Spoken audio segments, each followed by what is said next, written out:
우리나라와 세계 여러 지역에 있는 화산을 관찰해보고 화산의 특징을 알아봅시다. 먼저 우리나라에 있는 화산부터 살펴볼까요?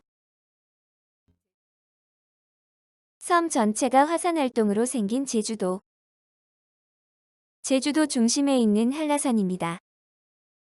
산 꼭대기가 움푹 파여 있어요. 움푹 파인 곳에 물이 고여 호수가 되었어요. 네, 한라산 꼭대기에는 화산이 폭발할 때 땅속 마그마가 용암으로 분출한 분화구가 있어요. 그 구멍에 물이 고여 있는데 백록담이라고 해요. 계절이나 날씨에 따라 물이 없기도 하지요.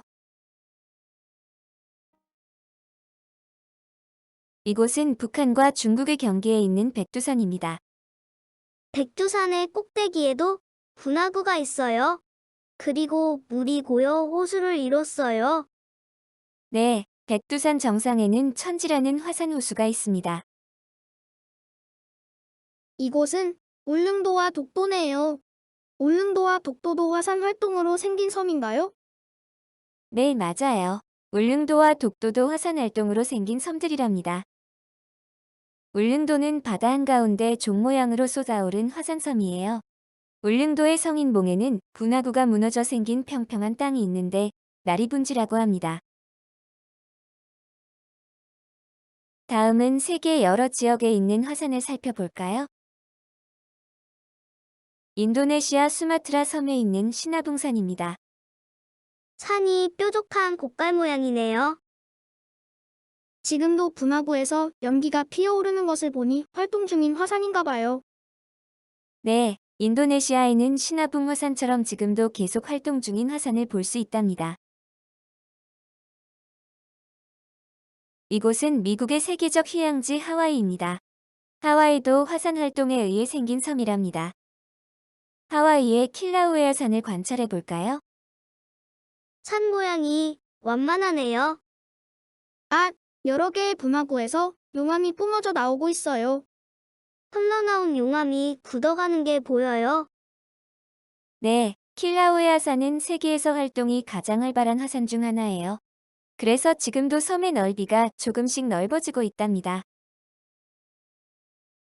다음은 일본의 후지산으로 가볼까요?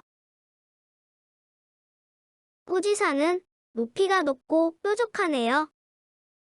후지산 산꼭대기에도 움푹 파인 분화구가 있어요. 지금까지 우리나라와 세계 여러 곳의 화산들을 관찰해 보았는데 화산의 공통점을 정리해 볼까요? 화산은 용암이나 화산재가 쌓여 주변 지형보다 높습니다. 그리고 화산은 마그마가 분출한 흔적이 있어요.